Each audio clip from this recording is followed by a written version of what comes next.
let's jump into it, guys. Let's make this a really great call. So let's see here. So Ginger, I think Ginger has the first question. Okay, no, Tina has the first question. Tina Little Onion. Can you share your first progression cycle? My first adjustment period hits me in waves. I can get clear peace of mind to rest my mind. Okay. Yeah, my first progress cycle, it was really messy. Very, very messy. And the thing is, it's not like when you come out of the progress cycle, you feel like not symptomatic. You still feel symptoms. It's not like you return to a regular baseline. I think my first progress cycle, it's hard to say because I was completely symptomatic when I was in the hospital. But let's say if my overall symptoms were about a 4 or 5 out of 10, when I was in a really thick adjustment period, it would go up to like an 8 out of 10, like very intense symptoms, 8 or 9 out of 10. It's also a very subjective scale. So if you think of a scale of symptoms, we use 2 scales in Recovery Jumpstart, the scale of fatigue and the scale of pain. But overall, in general, let's look at 10 as the absolute worst you've ever felt in your entire journey. It's kind of like a crash, which is horrible, right? That's 10. 1 is, let's say 0 is feeling no symptoms at all. And it might be even hard to gauge that because maybe you've had this for so long, you forgot what it's like to feel normal. So for me, my symptoms were always at least a 4 out of 10 in the hospital, not even 5, let's say 4. But when I would flare up, it would go to like an 8, sometimes a 9. But because I knew exactly what was going on, I was able to separate myself from the symptoms. So when I would flare up, all it took was me going from my bed completely horizontal to sitting up in a wheelchair. That's all it would take. And in my bed, I was feeling 4 or 5 out of 10 symptoms, like pretty bad. And then, that's when I moved to the other wing of the hospital. So I already started feeling a little bit better, different environment. The first day I moved there, it was like a 4 or 5 out of 10 when I woke up. Prior to that, I was flaring up horribly, like about a 9 out of 10 when I was in the intensive care unit for my first progress cycle, before I knew all this stuff. But when I figured this information out, the first time I sat up in the chair, my symptoms were like a 9 out of 10. A few hours, like not even a few hours, like 20 minutes later, the symptoms died down a little bit. It went back to a 4 or 5 because I didn't freak out about it. Whereas before I would freak out. So in terms of progress cycles, it's really hard to say because it was very messy in the hospital. Sometimes they can be 1 day, sometimes they can be 3 weeks for a whole progress cycle. So it really depends. But what I do know, what happens every progress cycle is that you can flare up big time, especially in the beginning. And those first 4 to 5 conscious progress cycles that you go through, you really, really feel it.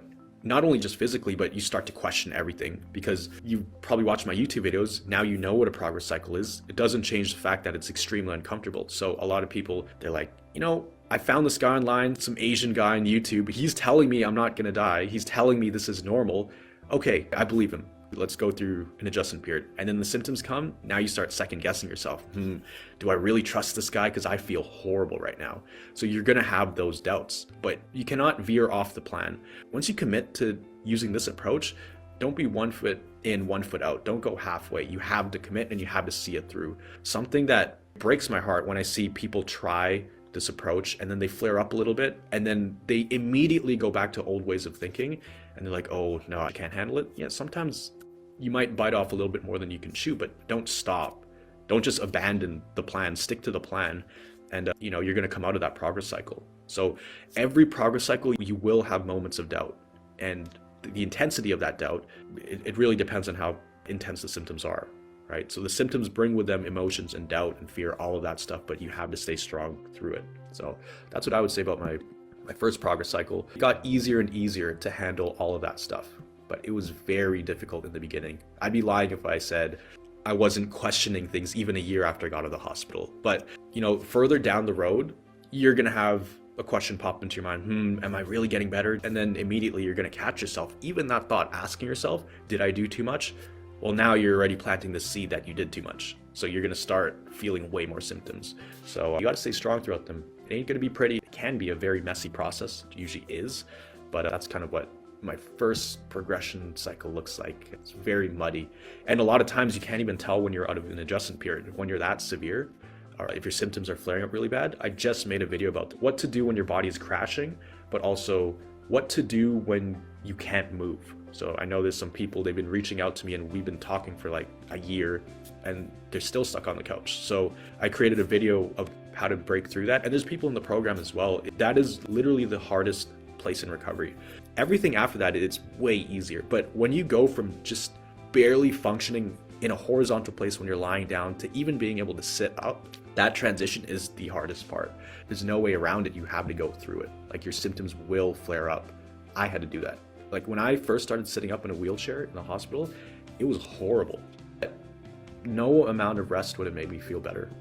But I kind of went off on a tangent there, but hope you guys got some value out of that. Let's see here. Okay, Jennifer Hope Smith, still making slow progress. Grateful for the masterclass. Yes, by the way, guys, let me know your thoughts on the masterclass. If you didn't know, there is a free masterclass that I put together. There's also some videos from Junior in there too, little bonus videos. It basically walks you step by step through our process that we use with people to help them get better. That's the process we use in Recovery Jumpstart. The only difference between our flagship Recovery Jumpstart program and the Recovery Foundations Masterclass is the masterclass is completely do it yourself. Like, you do it on your own. There's no calls, there's no coaching, but it's the same content, the same roadmap. So we've been getting a lot of great feedback. If you haven't already, go check it out. The post is on this Facebook group somewhere, or you can go to cfsrecovery.co/recovery-foundations. So definitely check that out if you haven't already. And if you have gone through it, go through it again. I always encourage people to rewatch the content, even in the program, in our flagship program. Cool. So Ginger, hope that answers your question. Ginger asks, question, hi Miguel, can I use the stop technique? Stop, it's just the nervous system while doing an activity. Could you give me examples of the different ways to use this? Thank you.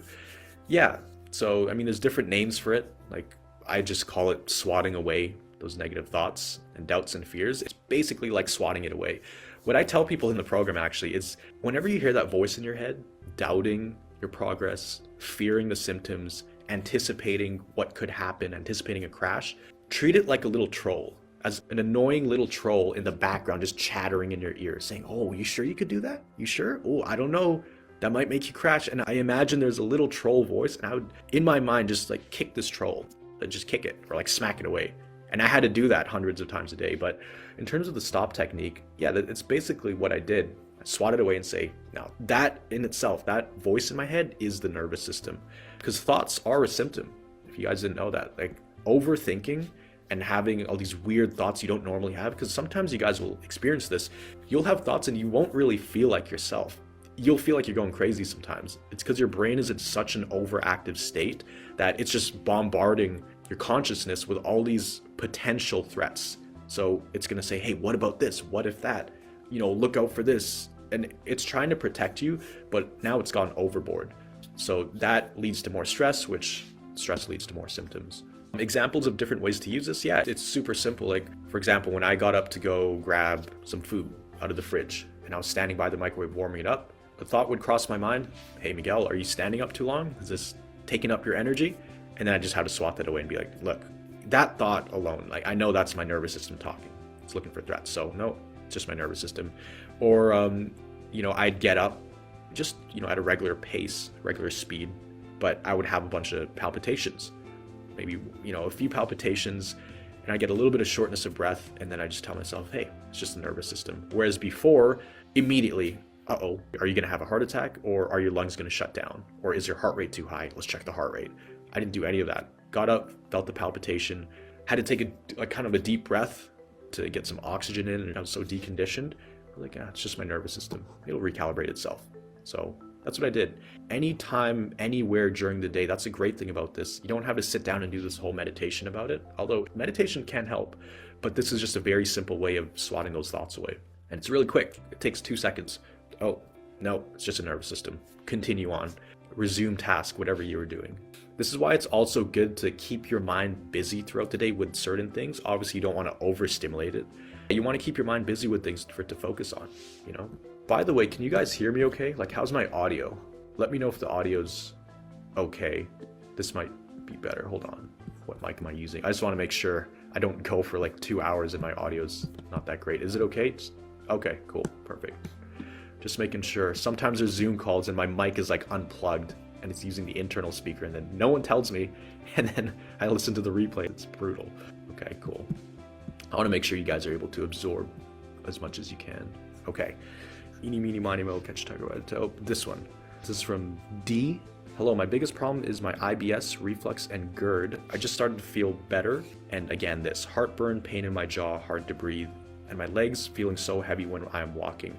What to do because this is making me so anxious because I feel nauseous. Okay, so obviously I should probably preface this before every call, but make sure you get all your tests and scans done from doctors. When I say all, get the basics done, and when they refer you to specialists to try to rule things out, definitely do those tests, because at least you'll be able to rule other things out, because you may have an actual problem in your body. But if they haven't found anything, that's when you can be pretty confident that this is a hypersensitive nervous system issue. So from what you're describing, if it was just the IBS and the reflux and the GERD, that is all digestive. So if it was just that, I would say maybe you ate something. Maybe you legitimately ate something wrong and that you have some gut issues going on there. But the fact that you're having heartburn, pain in your jaw, it's hard to breathe, and your legs feel heavy, those are 4 different areas of your body that are not really interlinked or related, right? So pain in your jaw, heartburn, hard to breathe, that's different systems. That's how, to me, that's pretty obvious that it's a nervous system issue because it's so random. It sounds like you're in an adjustment period. When you're in an adjustment period, you're going to get a lot of weird symptoms flare up. And here's another interesting about adjustment periods or symptom flare-ups. Usually, the symptoms that bother you the most are the ones that show up the most often and the ones you feel the most intensely. Because what happens is the more you fear something, this is like a survival illness. Your body is in complete fight or flight mode. So when it starts to notice these threats or even perceives them as threats, it just gets louder and louder, right? So in terms of the symptoms, your brain, the more anxious it is, the more stressed out it is, the bigger the magnifying glass is. So your brain, it's called the reticular activating system, RAS. Your brain, it gets hyper focused on certain things, and it gets to the point where that's all you can think about, that's all you notice.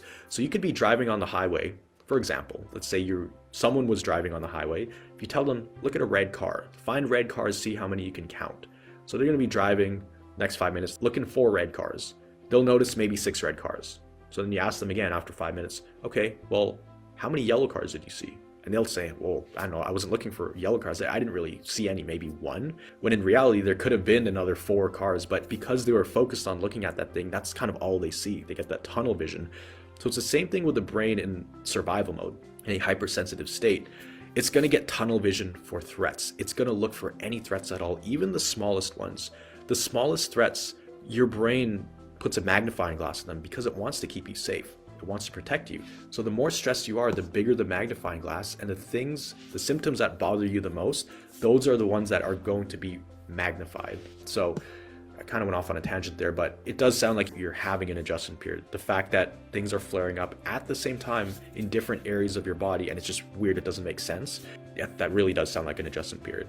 But if it sticks around, if it doesn't go away, then yeah, definitely go to the doctor, get it checked out. I remember having lots of GERD, especially when I was super, super stressed. When I was in an adjustment period and I was completely panicking about it and stressed out and I felt like I was gonna die, tons of GERD. I remember I would be kind of throwing up bubbles, and not foam, but it was like bubbly. Yeah, it was not good. But it all went away, so it does go away. All right, let's go into some more questions here. So I'm honestly just picking them at random because for some reason it keeps disappearing. Okay, let's see here. Who is next? Okay, audio looks like it sounds good. Here we go. Victoria, is it normal when having long COVID and then getting COVID again after 1 year that old symptoms show up, muscle twitches? Is a new COVID infection maybe triggering a bigger adjustment period? Yeah, that's definitely normal, actually. Completely normal. And it doesn't necessarily have to be COVID. It could be a cold or a virus or a flu or something. So I remember about a year after getting out of the hospital, being discharged, I was doing way better. A year after getting discharged, I had gone on about 5 different trips, probably 5 different trips. I'm from Vancouver, so it's in North America. What is it? Northwest North America. So just above Seattle, above California.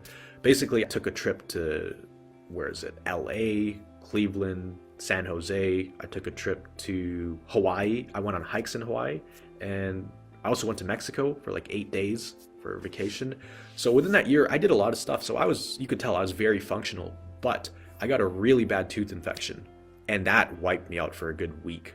Like, I remember being in my bed, it felt almost like a crash. Heart rate was super high, body was sweating, pins and needles, fatigue, headache, everything kind of came back, but not at the level it was before. But because I knew that, okay, if there's enough stress on my body, I will definitely feel symptoms. So it doesn't necessarily have to be just COVID. It could be any kind of stress, but it usually takes a lot of stress for you to feel that, like for you to really, really get tons of symptoms again. But even some stress, like normal people feel a lot of this stuff. Like for me, I got my wisdom teeth and an implant in, and I got really, really sick 2 weeks ago. I was sleeping 12 to 14 hours a day, completely fatigued. Even if I wanted to, I couldn't go for a walk. Just going to the washroom, my heart rate was super high, but that's like just a normal person thing. So yeah, just, respond your best to it. Don't stress about it. You'll bounce back, but muscle twitches are very, very common. But just know that it doesn't necessarily have to be COVID. It could be a cold, flu, virus, a stressor in life. It's going to push you towards your maximum stress threshold. And the more you fill up that threshold, the more symptoms you will feel. Not that it's a bad thing, like you kind of need it. So when I got sick 2 weeks ago, I was like, good. I need to be sick once in a while because that means my immune system is being conditioned, right? If you never got sick, that means you're not really exposing yourself. And at least that's the way I look at it. Obviously, really healthy people never get sick, but I think it's a good conditioner for the nervous system, So I didn't look at it as a bad thing. I was like, good. I'm happy my nervous system is functioning. And when my nose was runny and I was coughing up all this stuff, I was like, good. My body's trying to get rid of these things.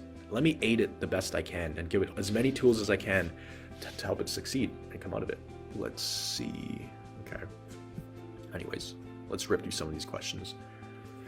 So how do you go through adjustment periods when you now start retraining and they happen very frequently, 1 or more times per hour for years? So yeah, if you're having adjustment periods, they're not that fast. An adjustment period is when your symptoms flare up and then you're back to where you were before, like after that. It's usually not that fast. Unless you're way further along in your recovery and you're doing completely normal things, you might flare up for an hour, 2 hours, but that's not an adjustment period. It sounds like you're always in an adjustment period.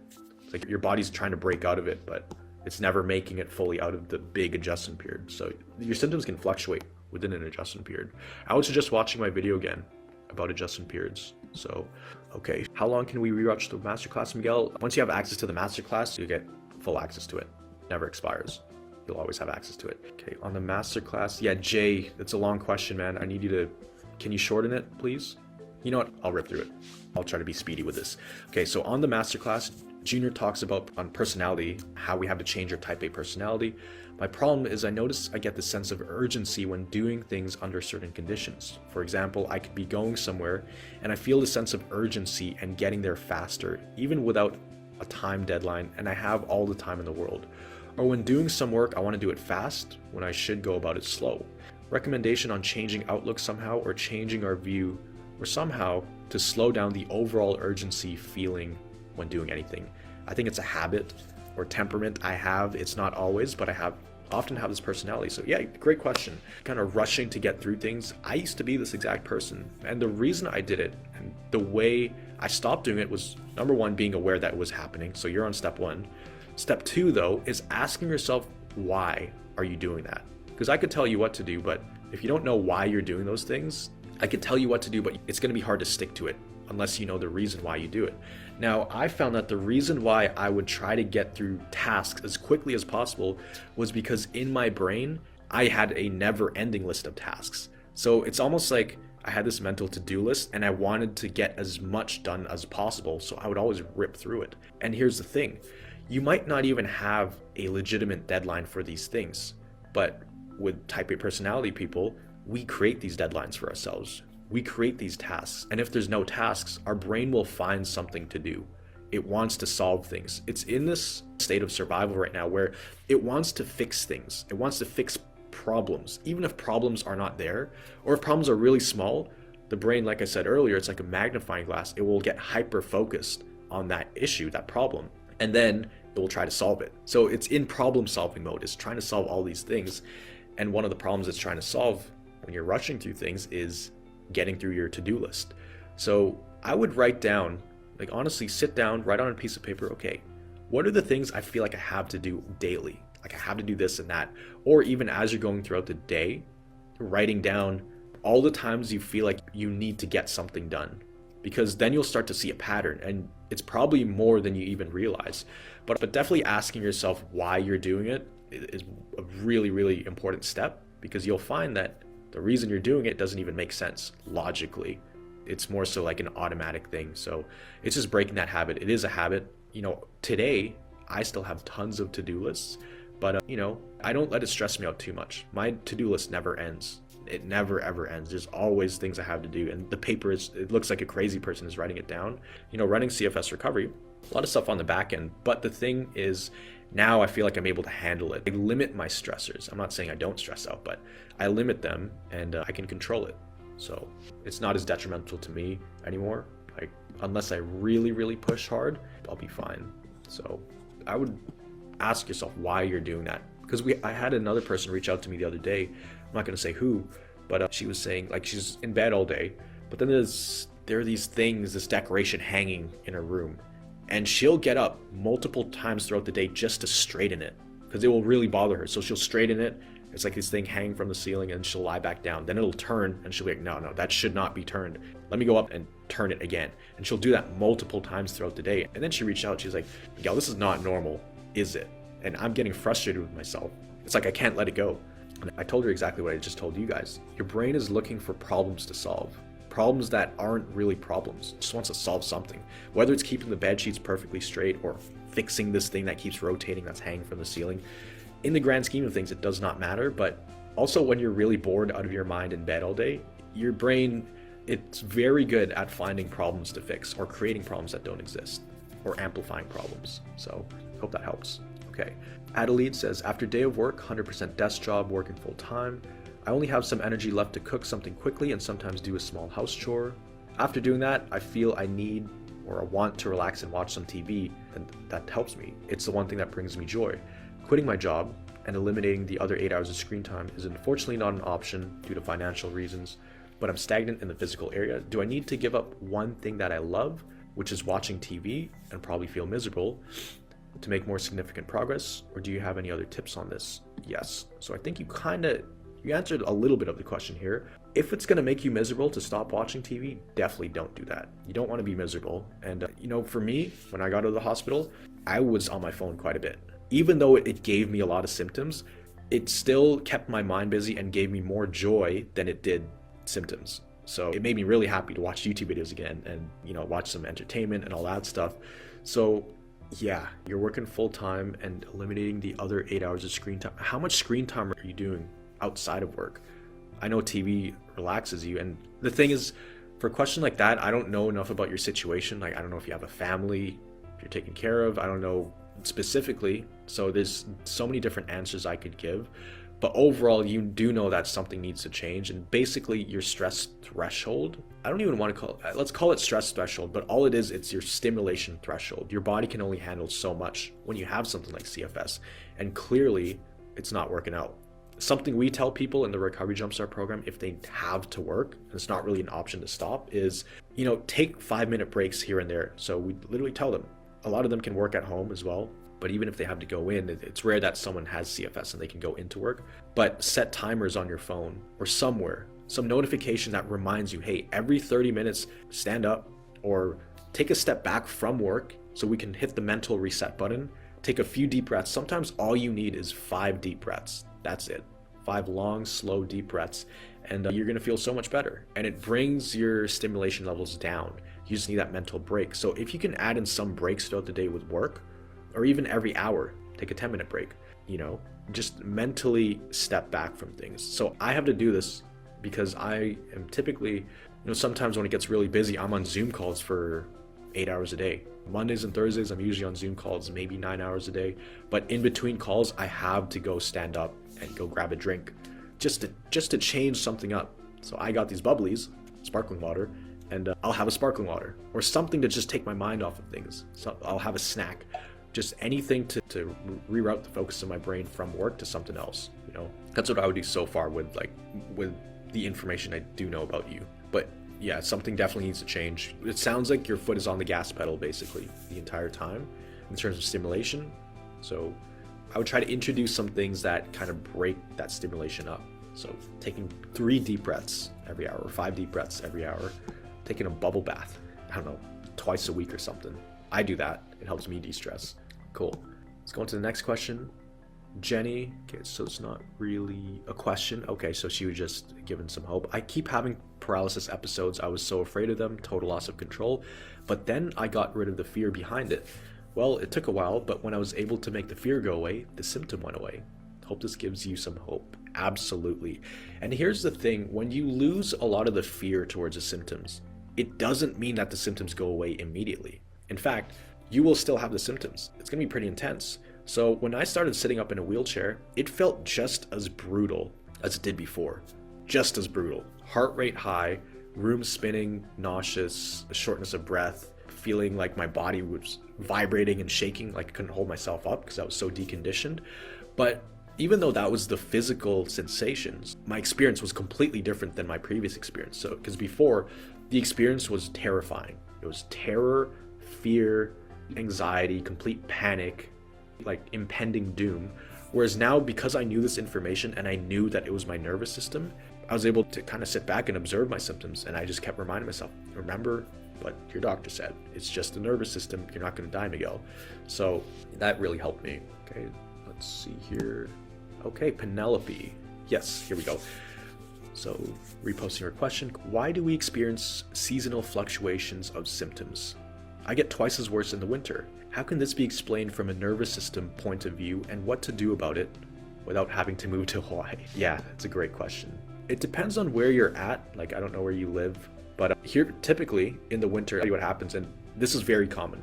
And that's why this time of the year, especially in Octoberish, November, when it just starts to get cold, at least in America and Europe, in some parts of Europe, people tend to flare up more. And I think it comes down to a few reasons. One is the temperature changes, so it starts getting colder.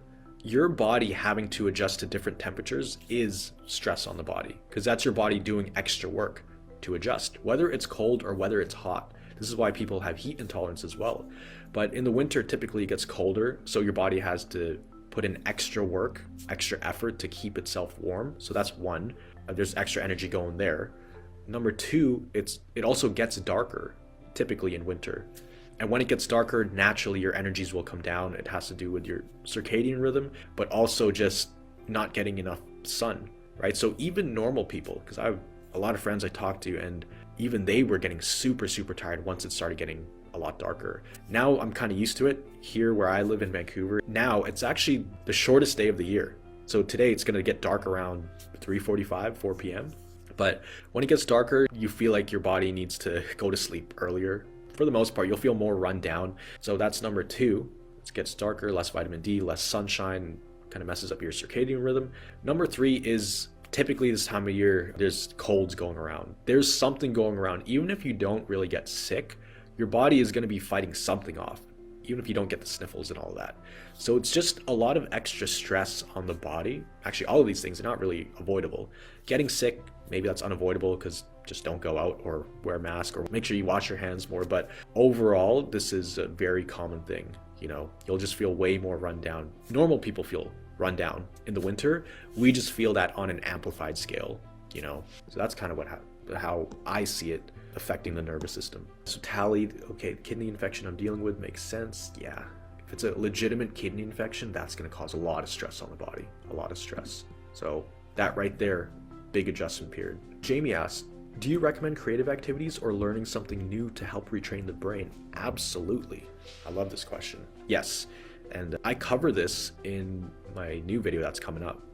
I talk about how important it is to introduce joy and something positive and something different and creative into your life, even the smallest of things, just to get the different areas of your brain reawakened. Because right now, or when you have CFS, like I said, you're in complete survival mode. The areas of your brain that are lighting up and more active are the areas of survival, the areas that process symptoms, pain, all of those things. So it forgets how to access the other areas of creativity and positivity and joy and excitement and all of those things.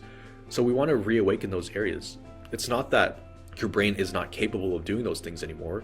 Your brain just has difficulty accessing those areas right now. but it's a temporary thing. So it's kind of like, here's an example. When people get CFS and they're bedridden, obviously they can't leave the house, they can't really drive and do all of that stuff. But when they get better, all of a sudden, and they start driving, it's like they never stop driving. They remember all the roads, they remember all the one-way streets in their city, they remember how to shoulder check, signal, brake, shift gears, go in reverse. So that stuff is stored in your brain. It knows how to do those things. It just has trouble accessing those areas. So just like being able to live a normal day with no symptoms, your brain knows how to do that. It's stored in the software, but it just has trouble accessing that. It can't access it because your brain keeps rerouting all of the attention towards the symptoms and the survival mode. So when you do creative activities or new things to stimulate, like you said, creative things in the brain or learning something new, it's gonna reroute those areas in your brain away from the survival mode to these other areas. And in a nutshell, essentially, that's all that brain retraining is, right? Brain retraining, it's like a fancy word, but what it is you're consciously rerouting the attention of your brain to go to different areas of focus. That's all it is. You're interrupting a pattern, an automatic pattern, so it wants to go one way to survival mode, but right at this fork, right here in the middle where it forks out into two options, survival mode or normal, you're constantly trying to get it to go to more normal. And it's very difficult because it gets to the point where it's so powerful, it just keeps going to the survival mode because it's happened so much. That's its new pattern. That's its new normal. That's why a lot of us can get stuck in this. Even when you rest on the couch all day for months, if not years, you can stay stuck because that's its new normal. So brain retraining is essentially taking it off of that neural pathway, getting it onto something else. But that's the beauty of neuroplasticity. It's completely possible. The brain is very malleable. People change over time, we evolve. So does the brain, so does our thinking. So I've experienced it. Everybody who's recovered has experienced that. But yeah, that's a long-winded answer to your question. I hope that helps. Definitely adding creative activities. I'll go a step further actually. Some things you could do is listening to podcasts, listening to audiobooks, drawing, getting a coloring book if you can handle that. This is something we have people do in Recovery Jumpstart. Also putting together puzzles, that actually can help. Now, obviously, try it first because there were times in my recovery where I could not tolerate putting together a puzzle. Too much cognitive activity, but for the most part, people seem to be really enjoying them and then seeing great results. Something as simple as a puzzle, who would have thought, right? And there's a whole deeper science behind a puzzle that, I'm not going to get too deep into, but that stimulates different areas of your brain. Tracking objects, colors, practicing memory, shapes and objects, all that stuff, and it gets you focused in on it. But I can make a whole video on that. Yeah, muscle twitches are so annoying. Yeah, but the more annoyed you get about them, the more they will stick around and the more noticeable they will be. But if you think about it, they're annoying, but what's the worst that happens? Nothing really. It just keeps twitching, and it goes away. That definitely goes away over time. How's your program different from DNRS and GUPTA? Yeah, it's a great question. A bunch of different ways were different. I don't know the exacts of their program. There's been quite a handful of people move over to Recovery Jumpstart after going through DNRS and GUPTA. I have nothing bad to say about them. I think they're great programs. Any program that's helping people and has positive intention for the world, I fully stand behind.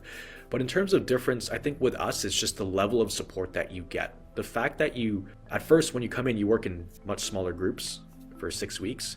The fact that you get to have check-in calls with the coaches.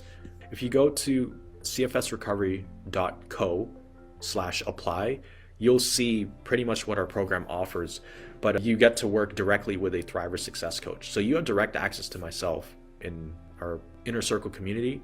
You can message us any weekday, anytime, but you work with myself, with Junior, who's a coach, and then I'll make an announcement soon, but Adrienne, who's on this call, you're going to be working directly with her. So you're working directly with people who have had this illness, not 20 years ago, 15 years ago, 10 years ago. No, people who have recently come out of this. So for me, I came out of this about just less than 5 years ago. 5 years ago, I was completely bedridden, actually in the hospital, intensive care unit with IVs and people feeding me and stuff. So I'm pretty fresh to this, as well as the coaches in the program. They've recovered like within the last year and they've got their life back. So you get to work directly with them. We build a customized plan specifically for you. So not only are you learning the principles and the frameworks needed for recovery, we actually take those principles and we look at your specific situation and then we build a custom plan for you. And then we're tweaking that plan. And so it's just a lot more intimate, I feel like, because you get that access to the coaches and you have check-in calls and all that just to make sure things are on track. Okay, Yeah, Diana, your question is super, super long. I'm gonna pick one question because you have like 6 questions here. So I'm gonna pick one just to respect everybody else's time. I'll pick 2. Do you have a recommendation of tests, scans, etc. that you think people should probably get before they go the neuroplasticity route? Yeah, good question.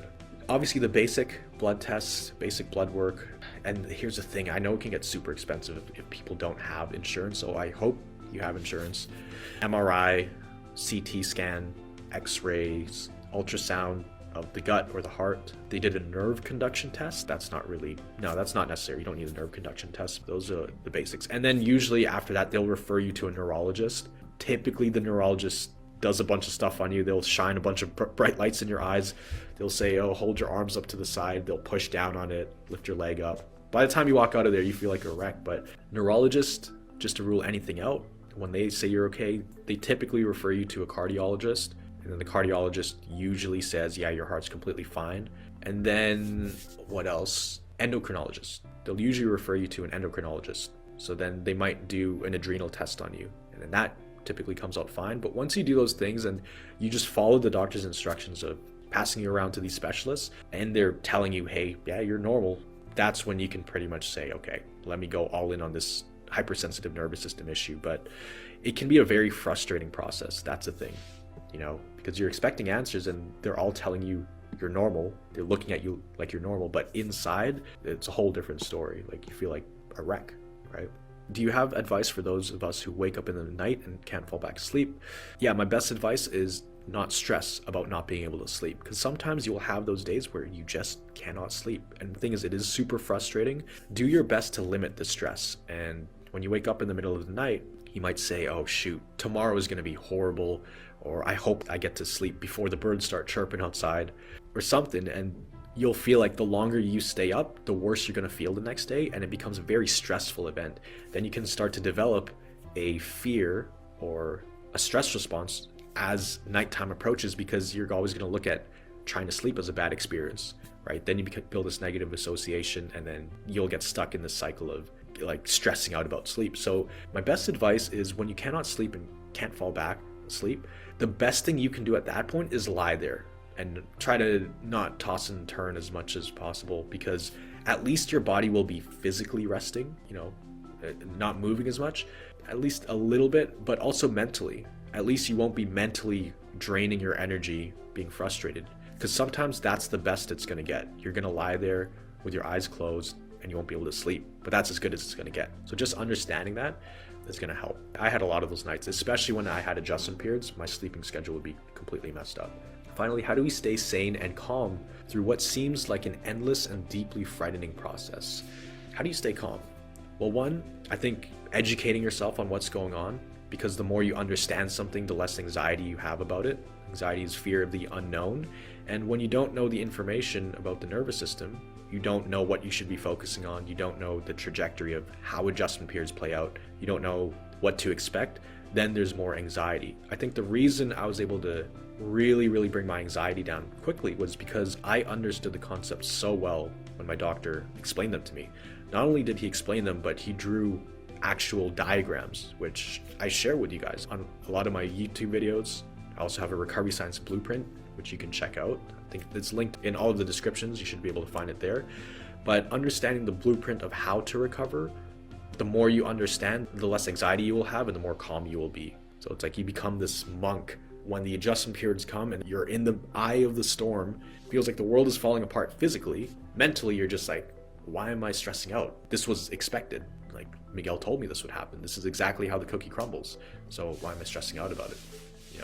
So the more you educate yourself, the more sane you will feel and the more calm you will feel. But also listening to recovery stories, towards the end of your question there, when it feels like an endless cycle, endless process, yeah, just understanding that it actually is possible for people to get better. I'm actually going to post something this week on my YouTube channel, super inspiring story. It's going to inspire all of you guys. But there's a lady in the program, her name's Krista.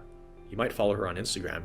It's a great Instagram page, super inspirational. She's been basically documenting her journey of CFS and long COVID. She has long COVID and she got diagnosed with a lot of different stuff, but now she's getting her life back, right? At one point, she was completely bedridden, had to stay in the dark room all day.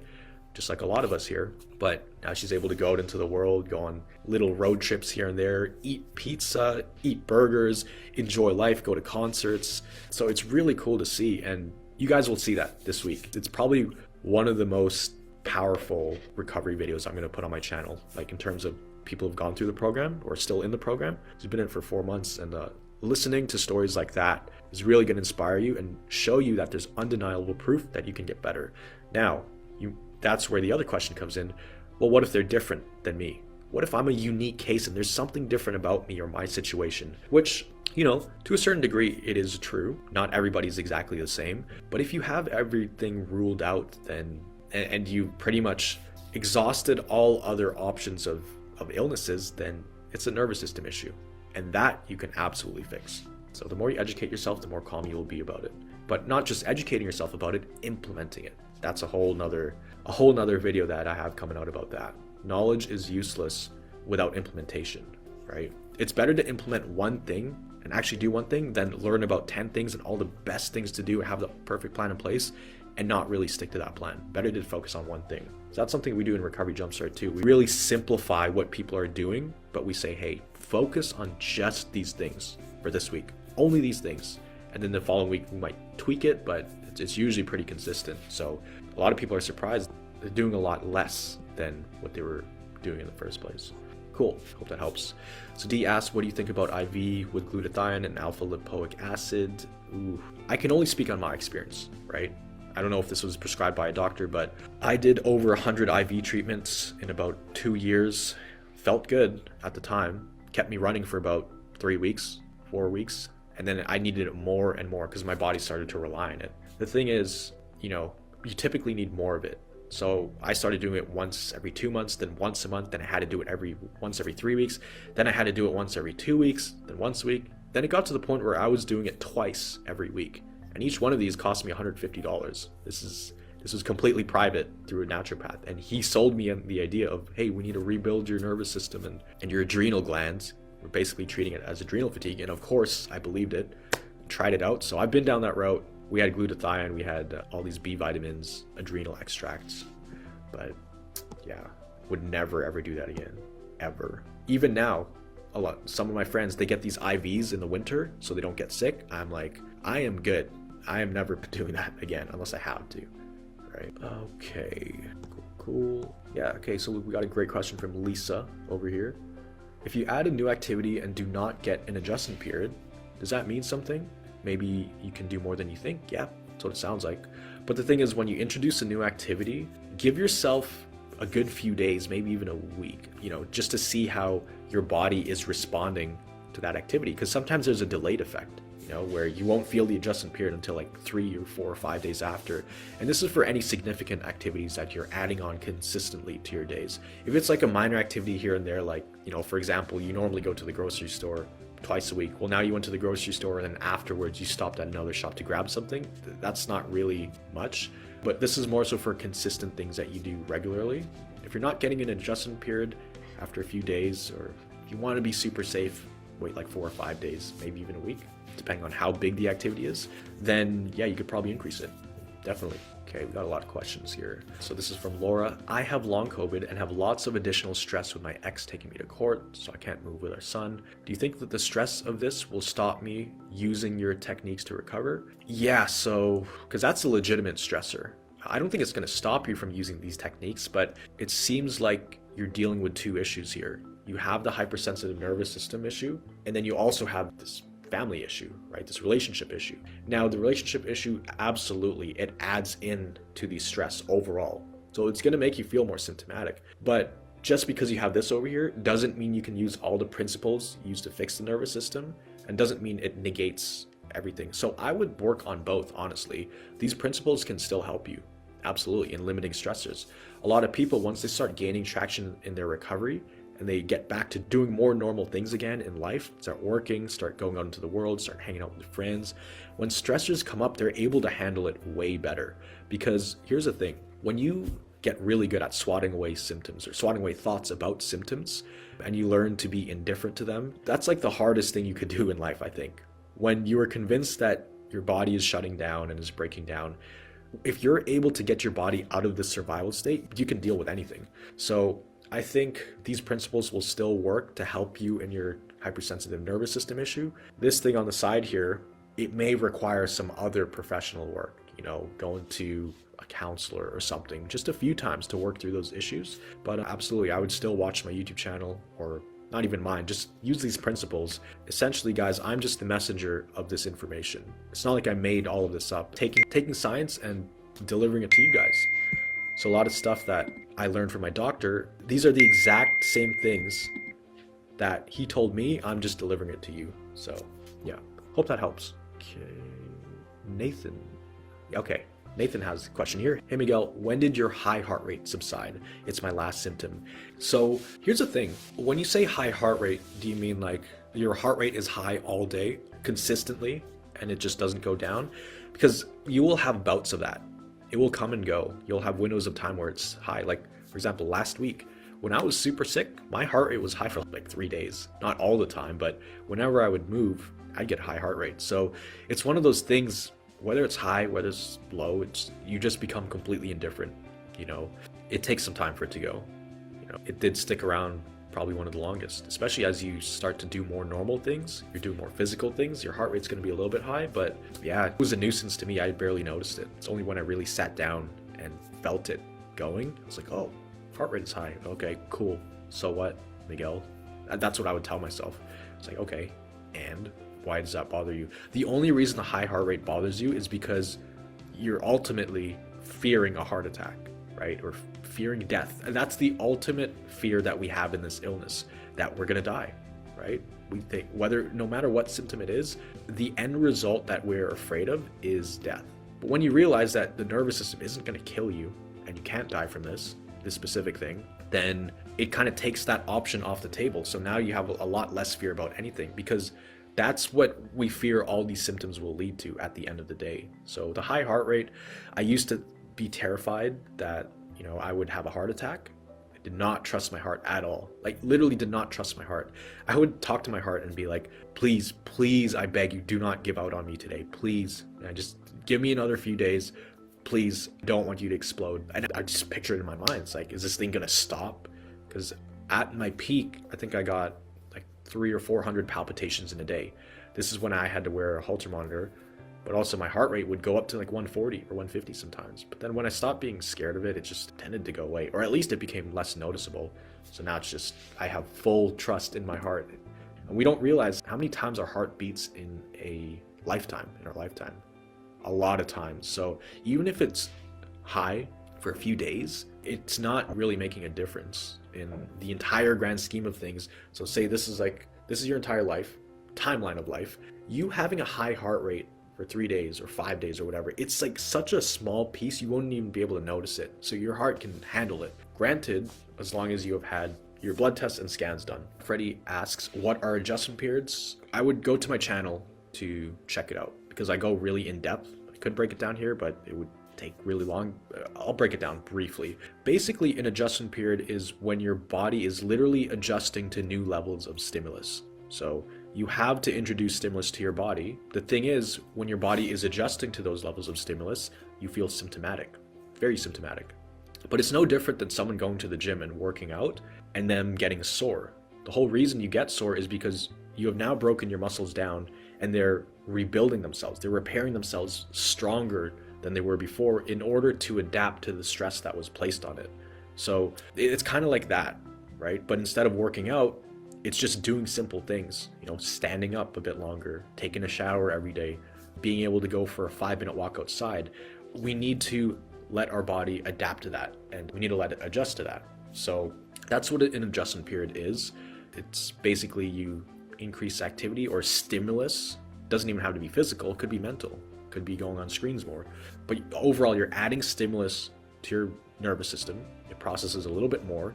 Then there's this adjustment period, where it's a recalibration phase where it's going to try to adapt to that. And then you're going to be very symptomatic. And then if you handle it well, if you don't panic about the symptoms, your body's going to go, okay, so that wasn't dangerous. That didn't trigger a lot of fear and there's no danger. So doing that activity should be fine. Whereas if you were to do an activity and your symptoms flare up, then you panic about it because you think you're going to die. Well, now you start to have a negative association with that activity. So it's almost like touching an electric fence, right? You touch an electric fence, the feedback you get from doing that activity is bad. It's like, don't do that. So you're not going to touch that electric fence again. Same thing with activities. If you do an activity, you flare up, and then you react to the symptoms bad, you panic. Well, now you're going to be scared to do that activity again, whatever that is. So that's kind of what an adjustment period is. I would definitely go check out my YouTube channel because I break this down in depth. Andy says, instead of triggering a moderate adjustment period, can you just gradually ramp up activity on a daily basis, having first settled into a comfortable baseline? Yep, absolutely.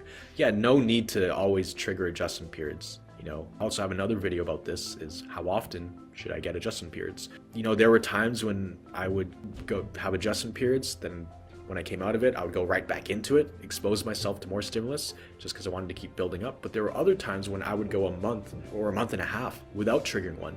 And I just wanted to chill out because I wanted to enjoy this newfound freedom of lower symptoms and just kind of take a vacation from the recovery, take a step back and be like, I just want to feel normal for a little bit. I don't want to feel symptomatic all the time. So yeah, definitely that's normal. And as a little sneak peek for this video I'm going to release soon, as you have these adjustment periods, they're tied to progress cycles. Adjustment periods are part of progress cycles. A progress cycle is when you do activity, you flare up, you have to pull back because you're symptomatic, you handle it well, and then your body bounces back, and usually it gets stronger.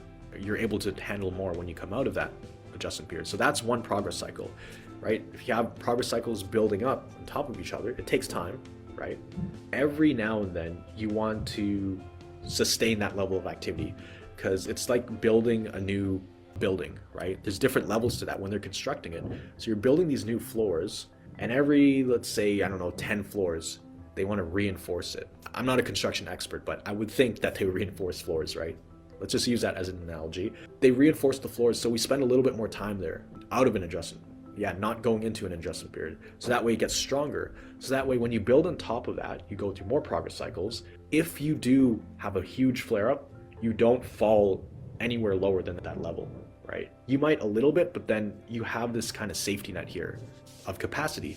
So yeah, I'll go more in depth in the video I release, but that's kind of how that works.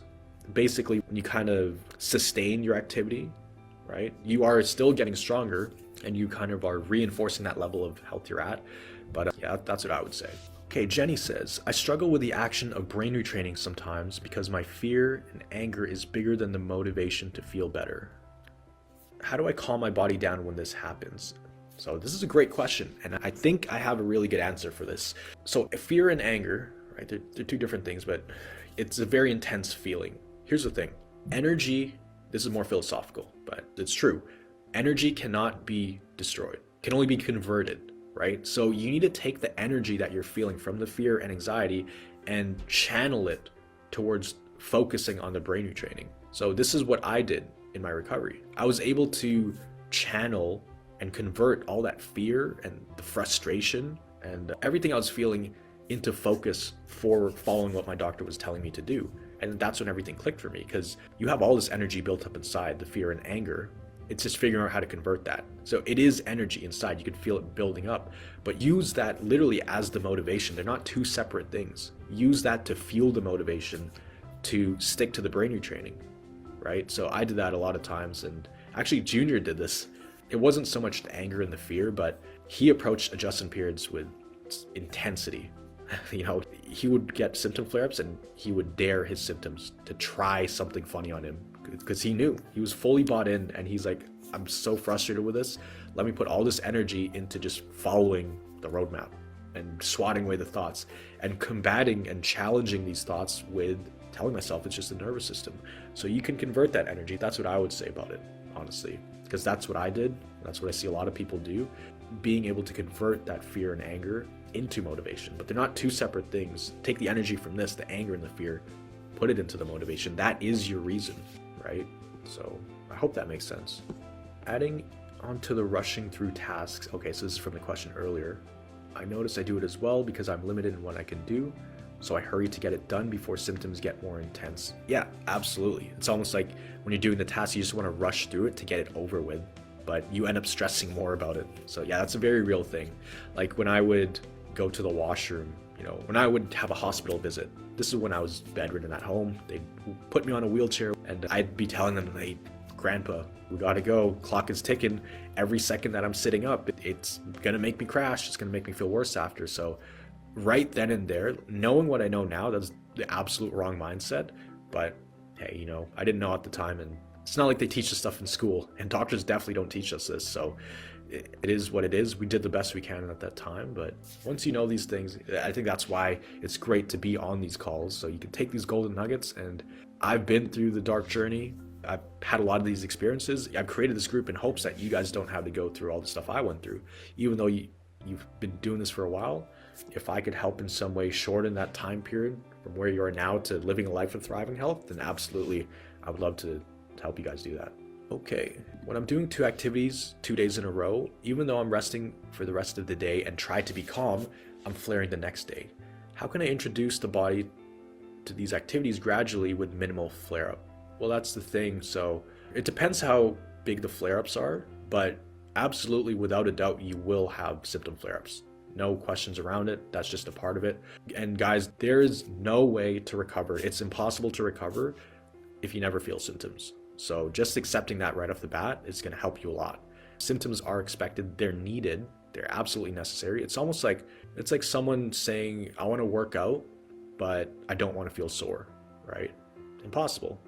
You can feel less sore, you'll be making less progress though, but that's okay. You do what you can handle, right?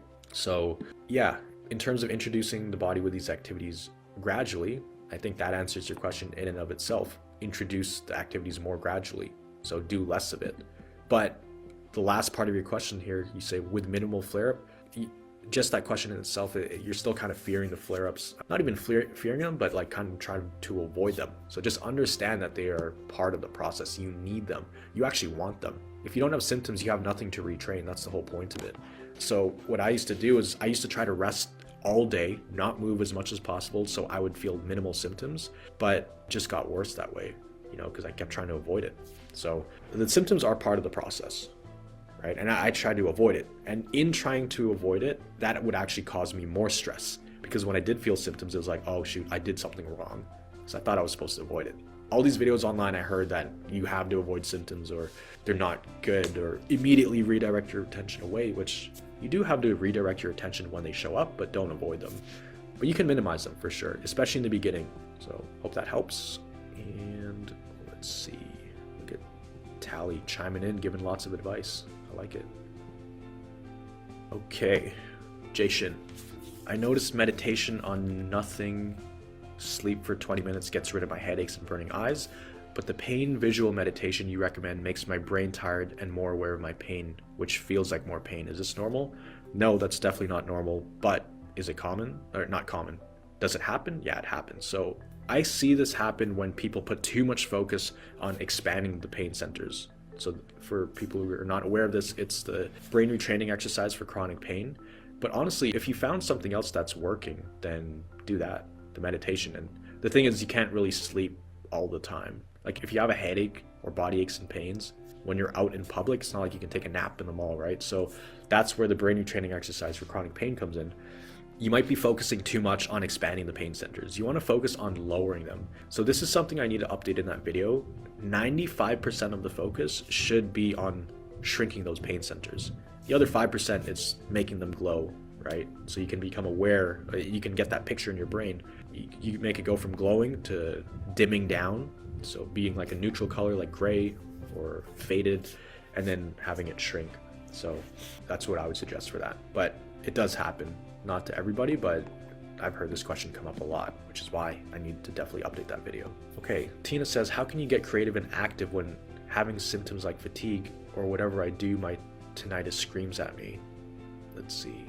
Yeah, you're gonna have those symptoms, but you can either have those symptoms and sit down and lie down and do nothing and just have it put you in a downward spiral, or you can do it and still do something creative. So like I said, when I was in the hospital before, I felt horrible symptoms. You know what? I don't even want to say horrible, because that now we're putting like labels on things. I'm just going to call it science, because that's what I did before. I never said my symptoms are horrible, my symptoms are worse. I would just say my symptoms are intense today. That's it. My symptoms are intense. They are flaring up. They are more significant. They're more noticeable, because that's what it is. It's science. But we tend to amplify those symptoms when we put labels on them, like they're horrible, terrible, terrifying, I hate them. Well, now we're building a negative association, which it's very uncomfortable, but it is what it is. So we do what we can to minimize amplifying those thoughts. But yeah, do it anyways. Still do it anyways. Don't be active though. Like if you're active, like trying to walk around with all these symptoms, don't do that. But creative, you can use your brain for some things here and there, but it's going to be uncomfortable. But it's all about your response to the symptoms. But I would start slowly though. So start doing a few creative things here and there, a little bit of activity, just so you can focus on reframing your experience of the symptom flare-ups. It gets to a point where, yes, if the symptoms are very uncomfortable, your body can completely panic and freak out. With anybody, that you could have the strongest mindset, but if your symptoms are so high at that level and you're not used to it, yeah, you can lose control pretty easy. So start small. That's what I would say. Start with very small things. Okay. Anne says, for me, it is often difficult to determine when I'm still in an adjustment period or when I'm out of it and back to what I mentioned, a good day, almost no symptoms. It's more like a gray zone. You're absolutely right. It is a gray zone. You won't be able to tell when you're in or out of one. It is seldom a distinct activity where I overdo it. More often small variations up and down between days, and difficult to see where I am in the cycle. What are your comments on this? Yeah, great question, and my comment on it would be, don't try to figure out if you're in an adjustment period or not.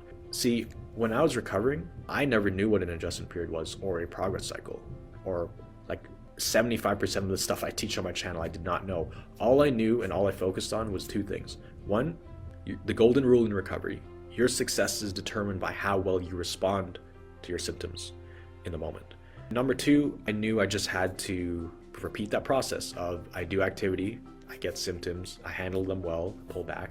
It's this idea of the stress threshold. You're conditioning your threshold for activity and stimulus.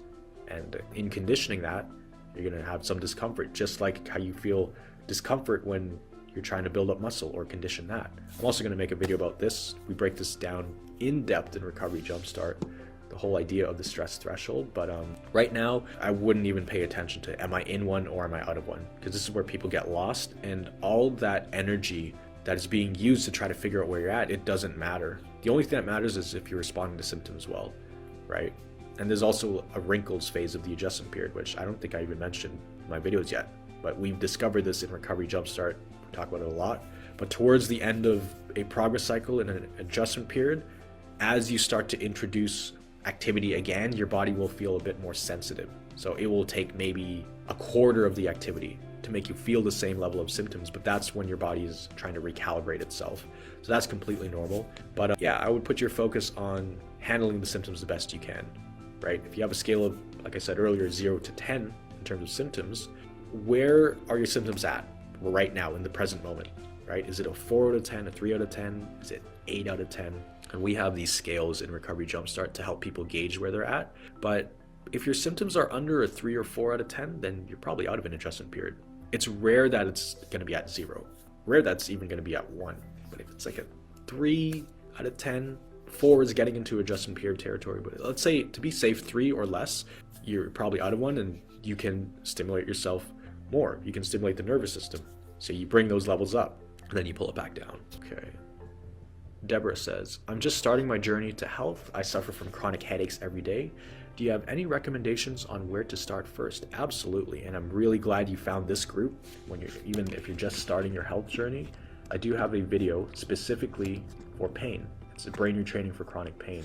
So if you search up my channel, you'll see, just search up brain retraining for chronic pain. And I had horrible pain. That was one of the worst symptoms. Let me actually, here you go. Boom. Multitasking. I just dropped a link to your question. Okay, let's keep it going. Andrew says, thanks for the invite to this. I appreciate what you're doing. I struggle a lot with my parents and spouse understanding what I'm going through. Video idea. A video that is designed for friends and family that help them empathize with what's happening. That's a great idea. And actually, Andrew, I'm about to record this right after this call. It's on my list. So I have a long list of topics that I record, usually every couple months. So yeah, I'm about to record a video like that, but thank you for that idea. Elizabeth, I'm more afraid I keep having to go through this than I am of death. Yeah. Honestly, it does get to that point. Like, there was a time when I was like, is it really worth it recovering? Like, the long journey ahead, is it really worth it? Because everything I tried just kept failing. Like, I was not making any progress. In fact, it felt like the harder I tried, the worse I got. So talk about demoralizing. That's like the ultimate slap in the face from the universe. It's like you're already trying so hard to begin with, and then you muster up whatever spirit or courage you have left inside to try harder, and then you get worse. So it's like, come on, what am I doing wrong here? I don't know what to do. So yeah, it's a tough situation to be in. I was there for a long time.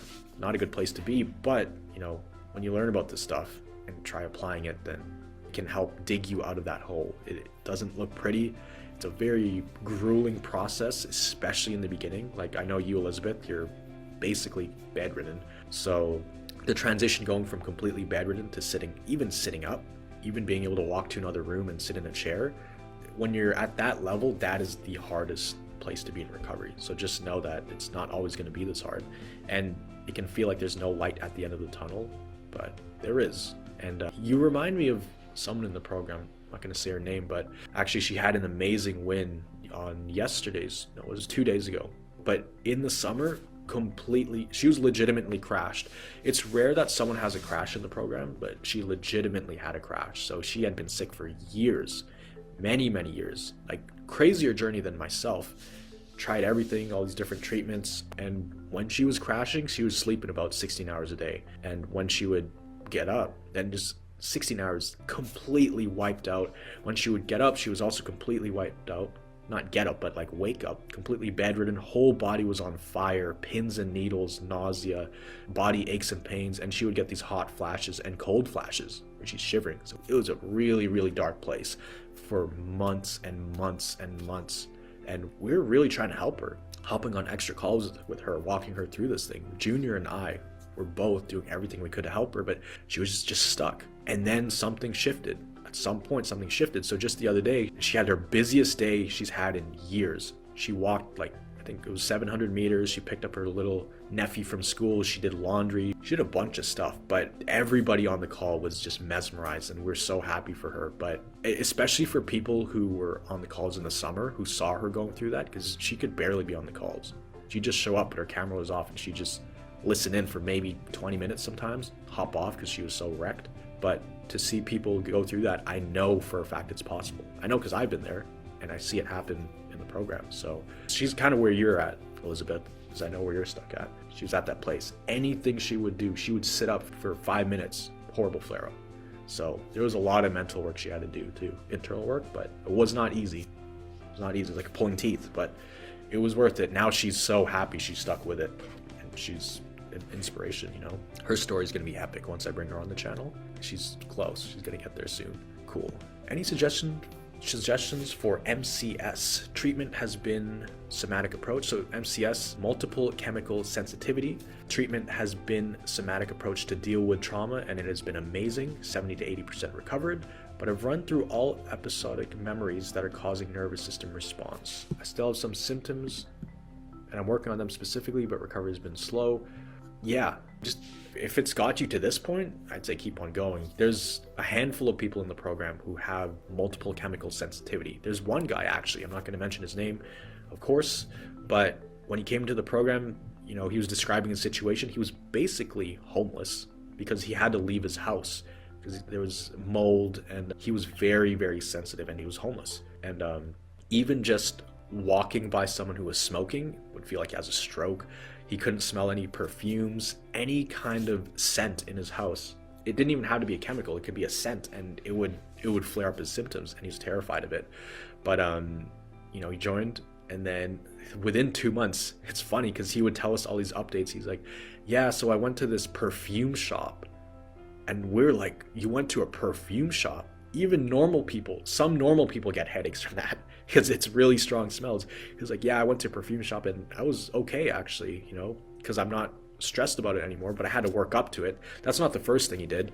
Like, he was exposing himself to stuff, but Also, he he had to clean his house, and he used bleach and like these insane bathroom cleaners, which for me, that would be strong. That would bother me. And for him, he was okay doing it. So I know that people can absolutely come back from MCS, no matter how severe. Even if you've been at a point where you were homeless because of multiple chemical sensitivity, you can work your way back to a place where, you're fine and you handle it better than even normal people. So yeah, it gets better, man. Just keep on going. Cool, let's keep on rolling. Yeah, so Natalia, why do symptoms seem stronger when you try to ignore them? It depends. That's not always the case. So many times I ignored them and they became less strong. But I think in the beginning, when you tried to ignore them, they seem to get louder because it's like a child throwing a tantrum. It's trying to get your attention. Your brain is trying to put you in survival mode. So when you're disregarding it, it's saying, hey, there's a potential danger. Listen up, like, hear what we're trying to say. And when you're not trying to hear it, it's like, it starts to scream louder and louder until it gets to the point where, like, okay, they're not going to listen. They're occupied doing something else. So in addition to just trying to ignore them and swat them away, I also tried to have other stimulus, other things for my brain to focus on so I could put my attention on those. Because when the symptoms are really strong to begin with, it's hard to just swat them away and not really do anything else. So you have to swat them away and you need to do something else that's of equal or greater stimulus. For me, I used to eat Jolly Ranchers or like a lollipop or something. This is how I gained so much weight after I got out of the hospital, because my gut issues went away, shockingly. Almost in like a week, I was able to tolerate almost any foods after about a week. Whereas before, I was so careful with the things I was eating. Any simple thing would flare me up, but now I was able to eat. So I would have like a Jolly Rancher or a lollipop or a snack and just really focus on how good that snack tasted.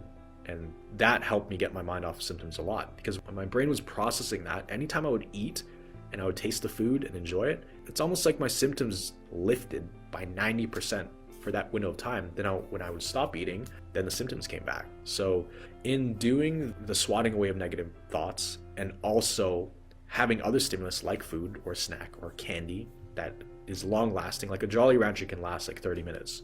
It just helped my brain. It helped take the attention away from the symptoms. So I would do something else in addition to just trying to ignore them or swat them away. Also have another stimulus.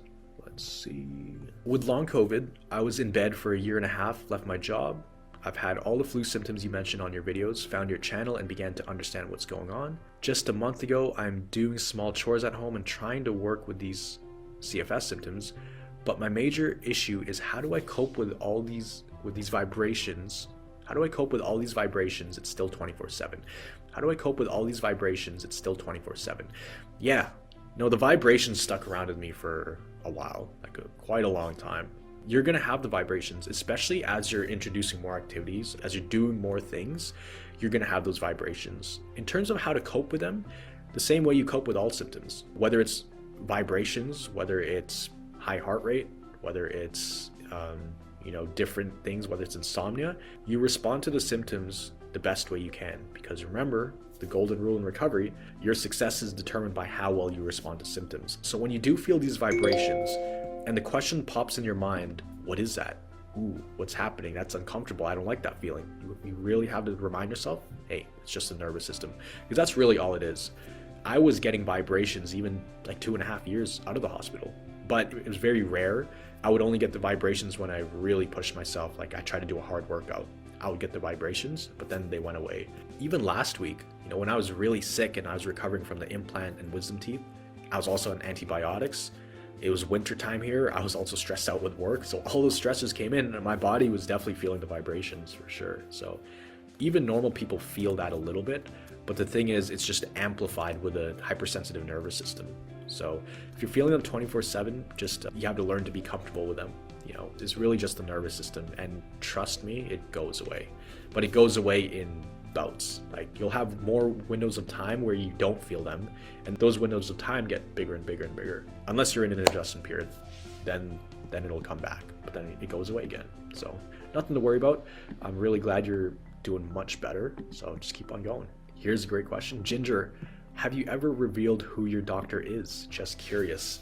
I wish I could reveal him, and I've gotten asked this question so many times on our mentorship calls in the program, but unfortunately in Canada, maybe everywhere, they're very strict. And because I still see him actually every 3 to 4 months, normally the patient gets discharged. At least I would have gotten discharged normally after about a year, but my doctor just loved seeing me recover and seeing my story unfold.